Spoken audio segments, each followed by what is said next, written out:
What's up, guys? J'espère que vous allez bien. Mishka, a.k.a. Guts MMA.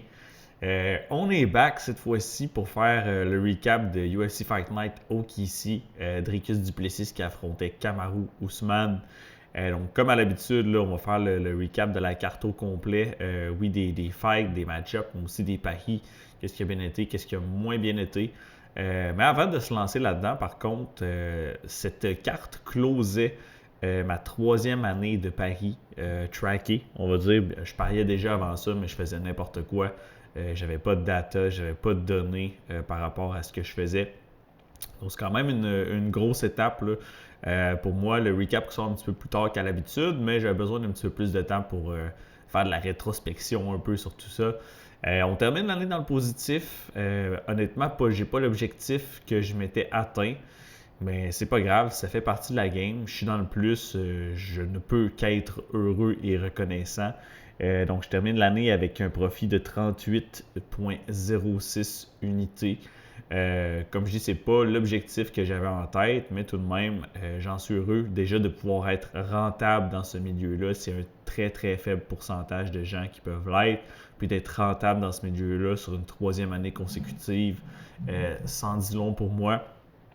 Par contre, c'est pas parce que je suis rentable que ça marche bien dans un sens qu'on n'a pas place à amélioration. Donc justement, dans les derniers jours, là, beaucoup de, comme je disais, de rétrospection. Je grind, j'essaie de voir qu'est-ce que je peux améliorer pour continuer de pousser là, dans le positif. Donc voilà, 38,06 unités de profit au top. J'ai un petit graphique même, je vais vous le montrer là. On va faire le tour si on veut. Au top de l'année, j'ai atteint 60 points, je l'ai ici, le 88 unités à ce moment-ci. Et au bottom, en début d'année, moins 15 unités. On avait une belle remontée.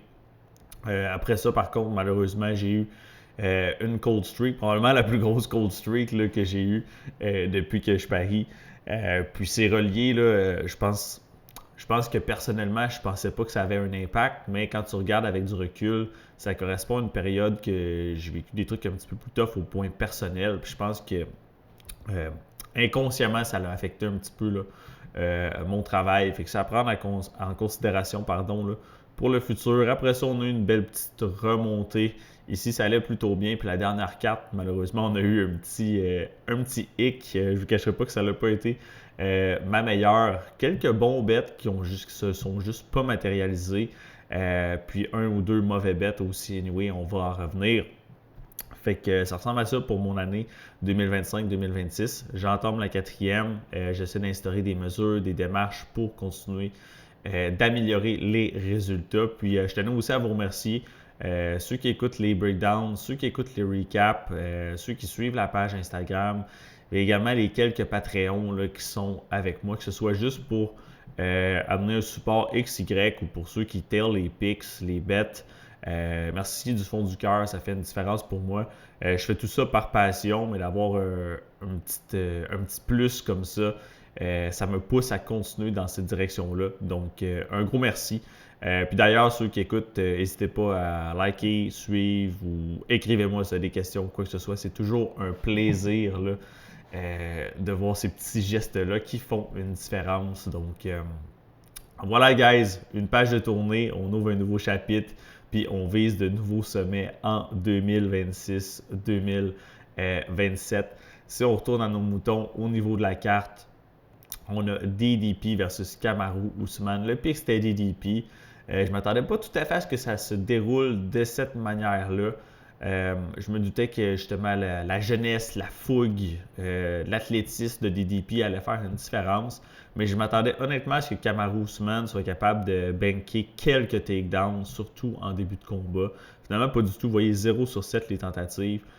Faut lui donner Ousmane, il faut lever notre chapeau là, parce que j'étais sûr qu'il se faisait knocker au moins 8 fois dans ce combat-là, entre le premier et le quatrième. Même au début du cinquième, là, il a encaissé de la patate, le chum Ousmane. Il était wobble all over the place, les jambes.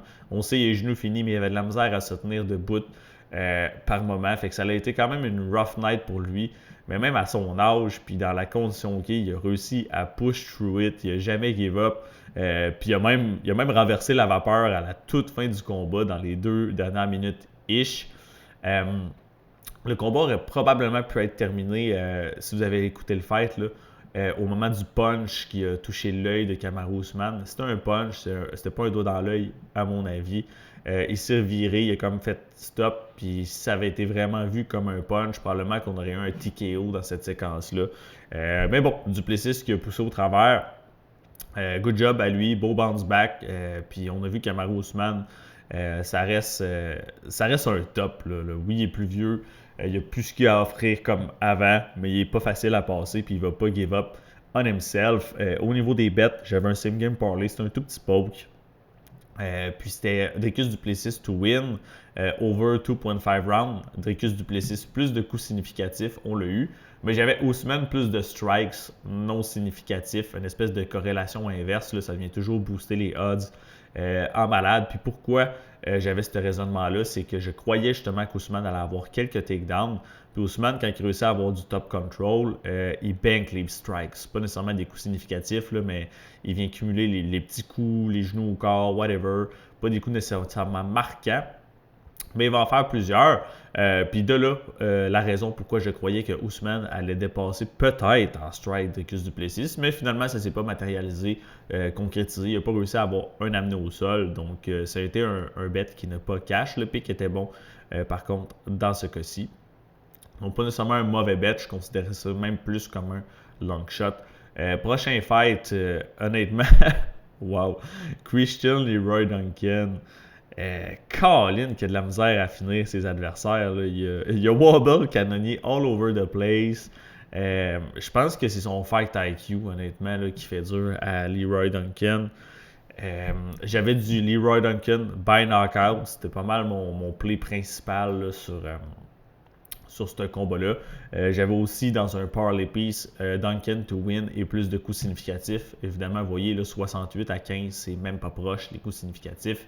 Mais là, knockout, j'ai cru un moment, Jared Cannonier m'a impressionné. Il a encaissé des gros shots, un spin elbow flush, c'était tout au deuxième round, flush à babine, finalement même pas bronché. Il y a eu quelques moments, quelques séquences où on a vu Cannonier qui était wobble, qui était plus solide sur ses jambes. Mais c'est vraiment Leroy Duncan, je pense, son IQ dans le sens où il cherchait ben trop le gros finish, highlight reel avec des coups flashy, puis c'est carrément fatigué à force de le chercher. Puis ses coachs lui ont dit, tu sais, garde ça clean, garde ça simple, c'est ça qui était le plus efficace. On l'a vu par moments à distance, il faisait juste utiliser son jab, son 1-2, des combos simples, basic, puis il touchait Cannonier on the spot. On dirait qu'il ne pouvait pas se contenir, de foncer sur lui, de clincher, de spinner. Il a dû spinner au moins 20 fois dans ce combat-là. Là, on aurait dit un hélicoptère que Christian Leroy Duncan. Puis je pense que c'est ça qui a donné justement les chances à Cannonier de le contrôler contre la cage, d'obtenir des takedowns et de lui-même avoir du succès avec des elbows close range. Fait qu'au lieu de jouer à ses forces, il a poussé au travers un game plan qui donnait vraiment des meilleures chances à son adversaire. Fait que j'ai pas été super impressionné, honnêtement, de la performance de Christian Leroy Duncan. Je pense que s'il avait combattu un peu plus intelligemment, il aurait probablement pu trouver un finish. Ça s'est pas matérialisé. J'ai pas eu mon bet. Leroy Duncan by KO. J'avais 1.2 unités là-dessus. C'était plus 175-ish. Donc malheureusement, c'est perdant. Pour le parlay, par contre, on a eu notre piece. Et le pick était bon, là. Mais Leroy Duncan, honnêtement, là, un petit doute là, sur son fight IQ. Puis ce qui va s'en venir, là, il va finir par frapper un mur s'il se bat de la sorte. Prochain combat, on parlait de bon bet, de bad bet. Ça reste un gros underdog que j'avais pick, que j'avais parié. Mais c'est pas nécessairement des paris qu'on s'attend à gagner la majorité du temps. Par contre, je pensais qu'il y avait plus de chances que ça. J'ai surestimé, j'ai surévalué Mitch Ramirez. C'était pas un bon play là, avec du recul puis comment que ça a play out. Je veux dire, je pense que Mitch Ramirez aurait été live, oui, pour finir Chase Hooper en début de combat. J'avais un petit poke sur son money line, rien de super impressionnant, là, à plus 320. J'avais un petit poke KO1, peut-être une exposure de 1 unité au total. Mais il était tellement hésitant, puis gun shy. Il mettait de la pression au départ, ce que j'étais content de voir, mais il lançait rien. Aucune offensive. Puis comment qu'il a défendu, qui n'a pas défendu le takedown, 0-0 impressive. Se faire takedown de la sorte par Chase Hooper, ça a pris point. Je comprends que Chase Hooper, il y a un slick jiu-jitsu, mais ça a pris 0.5 secondes, puis il a donné son dos. C'était une performance atroce de Mitch Ramirez. Il a définitivement pas sa place au UFC. Puis on ne peut que féliciter Chase Hooper qui a saisi l'opportunité pour bounce back. Mitch Ramirez là, qui a vraiment mal joué ça. Puis honnêtement, ça c'était là, un mauvais bet là, de ma part. Donc Chase Hooper qui soumet Mitch Ramirez au premier round. Il n'a rien fait. Vous voyez, il a lancé 3 coups. 3 coups. Un coup significatif. C'était vraiment atroce de la part de Ramirez. Puis il va retourner sur la scène régionale à mon avis. Je ne suis pas certain qu'on va le revoir dans la Grande Ligue. Si on continue de descendre, on avait Fatima Klein qui affrontait Tabata Ricci. Klein, c'était le pick. J'en avais parlé avec d'ailleurs Alex. Alex Murat qui m'a accompagné pour le Godscast où on faisait nos prédictions ensemble. D'ailleurs, Godscast qui va revenir évidemment. J'aurais peut-être pas des invités pour toutes les cartes, mais les cartes majeures avec plus d'ampleur, des plus gros noms. Évidemment, je devrais avoir quelqu'un avec moi là, pour chacune d'entre elles. Retour à nos moutons, Fatima Klein, à mon avis, qui était supérieur à Tabarici dans tous les aspects. Puis on l'a vu, là, ça a été vraiment une performance dominante de la part de Fatima Klein. On reviendra tantôt, mais des fois, les combattants, on voit qu'ils sont en forme, là, qu'ils ont une bonne soirée à job. Puis des fois, c'est l'inverse. C'était le cas de Fatima Klein. Elle était dans la zone, tout fonctionnait. Elle a piece-up Ricci debout, elle a take-down Ricci à répétition, elle a défendu pratiquement tous les take-downs, sauf un à la fin. Tenté des tentatives de sub, elle a fait du damage. Super impressionnant de la part de Klein. Je l'avais dans un parlay, il fallait qu'elle gagne avec plus de coups significatifs. À l'image de CLD, ça s'est matérialisé évidemment. Donc, une leg qui a été un bon read de ma part. Sinon, j'avais un tout petit poke. Je peux vous dire exactement combien. Je dois l'avoir ici. Je l'ai dessus. Bon, je ne le trouve pas sur ma feuille. C'est pas grave, là, mais je vais avoir à peu près 0.5 unités de splitté sur Klein qui gagne au round 2 ou 3. Parce que Ricci est next level tough. On l'a vu, elle a encaissé des shots. Elle s'est fait quand même banged up. Là, on va se le dire. Je me doutais que Klein pourrait peut-être trouver un finish. Mais late dans le combat, vu le toughness de Tabata Ricci, elle a eu des chances, des essais. La sub à terme qui a été super close. Des bons coups qui ont été placés debout. Mais Tabata Ricci, elle a réussi à pousser au travail et à survivre. Donc, on ne peut que lui lever notre chapeau. Puis Fatima Klein, man, chez les 115 livres, excessivement dangereuse. Elle va donner du trouble à beaucoup de combattantes dans la division. Next, Tommy McMillan versus Alberto Montes. Props à Alex Murat, encore une fois. On était head-to-head dans ce combat-ci. Il a eu raison. J'avais un bet de 1 unité sur Alberto Montes. Je pense que c'était un bet mid. On parle de bon, de moyen bet. Pourquoi je dis mid? Alberto Montes, premier round, je me doutais que c'est là qu'il allait être le plus compétitif. Parce que son cardio sur 3 rounds, on l'a déjà vu ralentir. Puis man, le pace que Tommy McMillan va pousser, incroyable. Il m'a vraiment surpris dans un sens. Oui, on s'attendait à ça. Mais quand même, Alberto Montes, qui a clip quand même McMillan au premier round, qui l'a wobble, qui l'a drop pratiquement à 1-2 reprises. Ils n'ont pas crédité les knockdowns, là, mais il a fait flancher les genoux au moins 2 fois. Mais McMillan, qui est next level tough, qui a poussé au travers. On dit next level tough. Props à Montes quand même. Là, j'étais sûr que c'était fini à maintes reprises, au premier, au deuxième, puis même au début du troisième round. Il n'a pas give up sur lui-même, il a continué, mais ultimement, ça a été trop. Tommy McMillan, 513 coups significatifs lancés, 252 touchés, il me semble que c'est un record pour les 145 livres sur 3 rounds. Ce dude-là, c'est un maniaque, même si c'est pas le plus technique. Il m'a vraiment étonné. Je pense qu'il va pouvoir briser beaucoup de combattants juste avec son pace, puis son volume, son agression. Il va finir par frapper un mur, c'est sûr. On l'a vu défensivement, c'est pas le plus simple. Mais si vous n'êtes pas capable de le terminer, de le finir early, il va continuer d'avancer puis de vous piece up. J'avais un petit pic sur Montes, je savais que c'était risqué. Je veux dire, Tommy McMillan, il était extrêmement live, c'était le favori pour une raison. Je trouvais que la cote était peut-être un petit peu trop élevée. Mais après avoir vu le fight, il a justifié son price tag. J'avais plus d'exposure sur le under 2.5. J'avais un petit peu d'exposure, pardon. Pas une énorme. C'est un bon bet. Des fois, j'en parle. Là, des fois, on va faire des paris qui sont très bons, mais qui ne vont pas gagner. Et l'inverse est tout aussi vrai. C'est un très bon exemple. Vous voyez, ça a duré 1 minute de plus que le under 2.5 round. Mais je veux dire, les deux ont failli se finir 27 fois là, dans le round. Fait que c'est pas nécessairement un mauvais bet. Le under 2.5 ici, mais il n'a pas caché. C'est un très très bon exemple. Puis à l'inverse, si vous voulez un exemple de mauvais bet qui cache, ben, par exemple, j'essaie de penser. Ah, ben Cody Garbrandt, quand il s'est battu contre Xiao Long, le Chinois. Ben, si vous avez parié Cody Garbrandt, vous avez gagné votre bet. Oui, il a gagné le fight, mais il a vraiment look comme de la merde. C'est parce que Xiao Long a perdu des points sur la carte des juges que vous avez gagné votre pari. Fait que c'est un exemple de mauvais bet gagnant comparativement à un bon bet qui est perdant. Donc, un petit exemple concret là, pour ceux qui ne voyaient pas trop la différence. Mais bref, McMillan qui se mérite un bonus performance. Props à lui. Là. Quel showcase et quel fight divertissant là, de sa part. J'avais également Fight Don't Go to Decision. Lui, on l'a eu là, dans certains parlays. Ça a caché. Bien content de celui-là. Next up, Austin Bashi versus José Miguel Delgado. Un peu dégoûté du résultat dans un sens. Je vous explique pourquoi. J'avais Bashi comme pick. Il n'a pas gagné, c'est correct. Mais j'avais son point de spread. J'avais dit qu'il gagnerait un round minimum sur les 3. J'y croyais plus. C'était pas nécessairement un super bet, je dirais un bet moyen là, avec du recul. Mais pour vrai, les deux, je pense que s'ils se battent 10 fois, c'est des combats qui play out très serrés. Mais j'aurais tendance à aligner du côté de José Miguel Delgado. Il m'a extrêmement impressionné avec son takedown defense.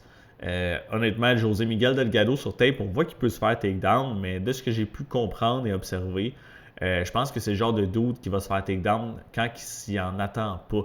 Donc, si Miguel Delgado affronte un striker, puis dans des échanges, il est confiant, ça se passe debout, il est dans sa game, puis qu'il y a un takedown qui arrive out of nowhere, je pense qu'il va avoir un petit peu plus de faiblesse puis de difficulté à défendre que s'il se bat straight up contre un wrestler, puis il sait que le dude va le shooter à répétition. Parce que, wow, son takedown defense était on point, puis les quelques fois que c'est allé au sol, du moins dans les 2 premiers rounds, Austin Bashi qui n'était pas capable de le maintenir là. Fait que Delgado qui m'a vraiment impressionné à ce niveau-là. Niveau du striking, Bashi, quand même, il a eu du succès early. Là. Il a fait mal à Delgado, il a fait flancher les genoux. Pas de knockdown officiel, là, mais il a connecté avec des solides shots. Puis vers la fin du premier round, là, le knockdown de Delgado, le punch qu'il a landé. Pour ceux qui ne savent pas, ça a brisé le nez de Delgado. Il y avait une fracture orbitale aussi dans ce combat-là. Fait que props à lui d'avoir poussé à travers ça. Il s'est fait maganer en sacrament puis tôt dans le combat. Puis il est revenu, je veux dire, le deuxième round beaucoup plus serré que le premier.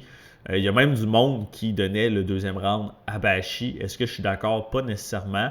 Et le troisième, pour de vrai, ça jouait serré, mais finalement, Delgado qui se ramasse on bottom, il a l'air d'avoir fatigué un peu plus au troisième.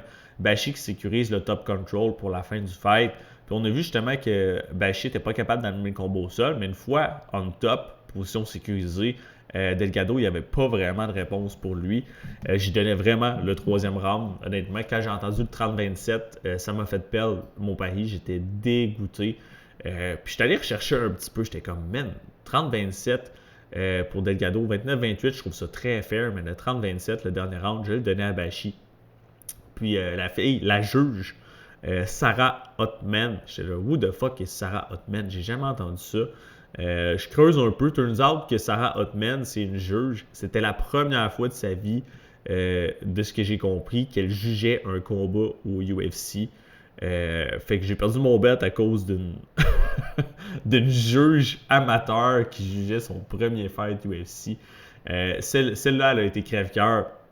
J'ai quand même 2.2 unités là-dessus. Ça aurait quand même changé un peu la trajectoire de la soirée.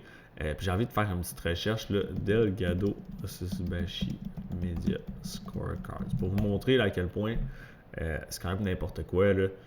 Si on regarde ici, vous voyez là, on peut voir là, Sarah Cotton, 3 rounds. Chris Lee, Sal D'Amato. Même Sal D'Amato a donné le 3e round à Bashi. Merci Sal. Puis quand tu regardes là, les médias scores, parce que oui, on peut le voir. Vous voyez, il y a 2 médias qui ont quand même donné les 3 rounds là, à Delgado. Mais sinon, tous les autres, 1, 2, 3, 4, 5, 6, 7, 8 médias, il y en a 2 qui ont donné les cartes des 2 autres juges. Donc 29-28 Delgado. Ils ont donné le 3e round de façon justifiée. Mais il y a même fucking 6 médias, 1, 2, 3, 4, 5, 6, principalement du monde de Sherdog, qui ont donné le combat à Austin Bashi. Fait que honnêtement, là, j'étais très très très déçu là, de cette conclusion-là. Mais bon, la page est tournée, la poussière est retombée. Puis on ne peut que move on. Ça n'a pas été en notre faveur. On va avoir des bons swings dans le futur, j'en suis sûr et certain. Prochain fight, Sokyonko Champol le Bosniani. À part un long shot, le Cycle Party, où j'avais co par décision. J'avais pas d'autres actions là-dessus. Du moins des actions concrètes dans le sens du gagnant. J'avais combat over 1.5 round en parlay piece. Ça a été un peu plus chaud que ce que je pensais, dans le sens où les deux sont connectés à des bonnes patates en début de fight. Mais finalement, ça a passé over. C'est allé à la décision. Donc le read était bon. Cool fight, compétitif. Je m'attendais à ce que Sokyonko wrestle un peu plus et plus de succès. Mais aussitôt que je shootais des takedowns, j'aime pas le Bosniani qui essayait d'agripper le coup puis de soumettre Ko. Je pense qu'il a senti que ça allait pas être si safe que ça de shooter ses takedowns et de contrôler GPL. Donc finalement, il a décidé d'échanger debout. Première fois qu'on voyait Sokyonko dans un striking battle, mostly au UFC level. Démontrer des belles choses. Il s'est fatigué un petit peu en fin de combat. C'était 1-1 en allant au 3e à mon avis. Ça jouait très très serré. J'avais un petit lean vers Sokyonko. Puis finalement, GPL qui s'est mis à lutter un peu plus là, en fin de combat, cumulé du control time, a eu le meilleur du dernier échange à la fin quand ils ont breaké aussi. Fait que je pense que GPL était le gagnant de façon justifiée. Du moins, c'était lui que j'avais sur ma carte à moi. Je pourrais avoir des arguments pour Ko, mais je pense que GPL a gagné ce combat-là fair and square. Levi Rodriguez Jr. contre Felipe Franco. J'avais le under 1.5 round sur un app de fantasy, mais sinon rien d'autre. Felipe Franco, finalement, qui a montré sa dominance au sol. Levi Rodriguez qui est dangereux debout. Mais Felipe Franco qui a joué à ses avantages. Puis on l'a vu au premier round, aussitôt qu'il a réussi à amener le combat au sol, après avoir échangé une coupe de patates back and forth, capable d'aller sécuriser le full mount très facilement et garder Levi Rodriguez au sol. Donc, perd pas de temps au début du deuxième, le ramène sur le tatami et il termine avec un TKO. Donc, Felipe Franco, underdog, c'était mon pick. J'avais pas de pari sur lui par contre, qui réussit à disposer de Levi Rodriguez. Erza Elliott, Damian Anderson, fight quand même divertissant dans le sens du pace. Deux combattants qui ont pris le fight short notice. Erza Elliott, 12 takedowns, énorme. Pour un UFC début, short notice, quel pace là, de Erza Elliott qui n'a pas lâché Anderson une fraction de seconde, une vraie sangsue.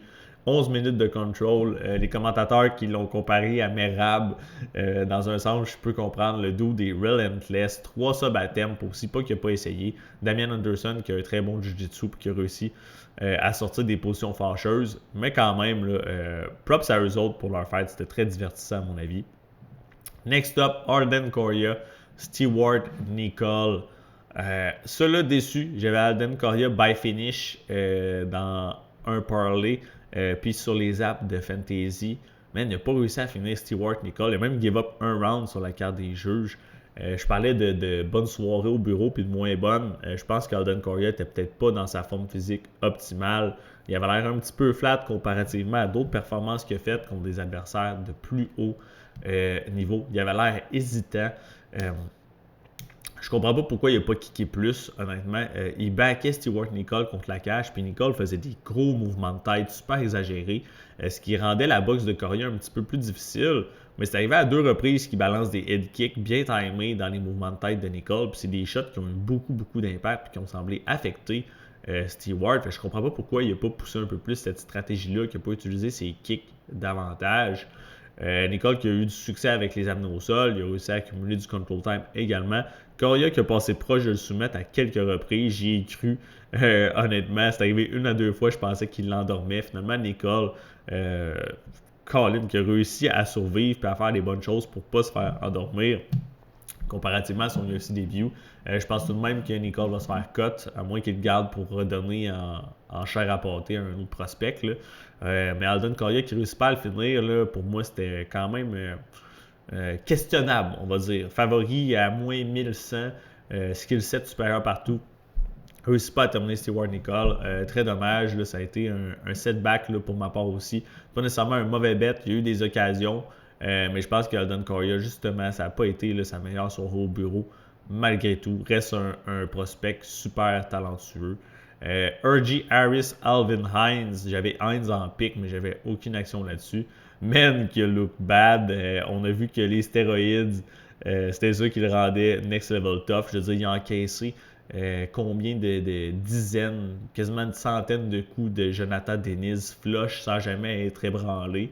Là, il arrête les stéroïdes un an, il reçoit une bonne patate de R.G. Harris, il se fait drop. Je veux dire, Alvin Hines, mon Dieu, c'était pitoyable.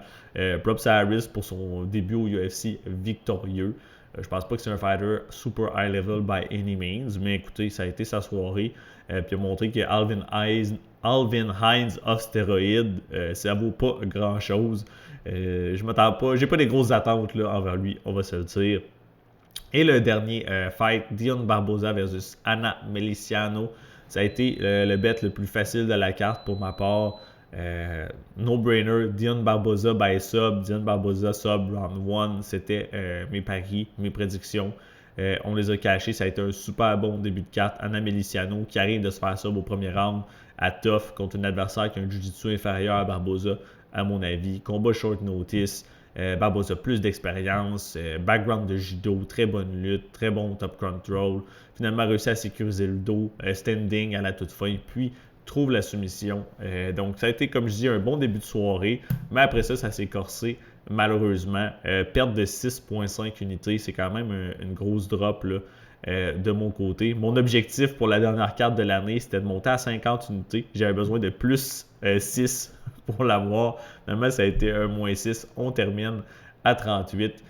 Au niveau des tiers spécifiques, ça a été moins 3.44 dans le regular tier pour les Patreons, moins 3.05 dans le Fantasy. Donc, malheureusement, une drop, mais c'est pas grave. On bounce back. On va commencer la nouvelle année en force. On a déjà une carte ce samedi. J'ai commencé à faire mes recherches, à grinder. UFC Abu Dhabi. On a Magomed Ankalaev qui affronte Bogdan Guskov, en short notice. Donc, carte super le fun pour de vrai. Il y a des match-ups qui sont cool, qui sont low-key. Hâte de vous en parler. Donc, voilà, c'est ce qui conclut le recap de UFC OKC. Puis le petit recap là, de l'année 2025-2026. Là-dessus, guys, je vous souhaite une très bonne semaine. Peace out.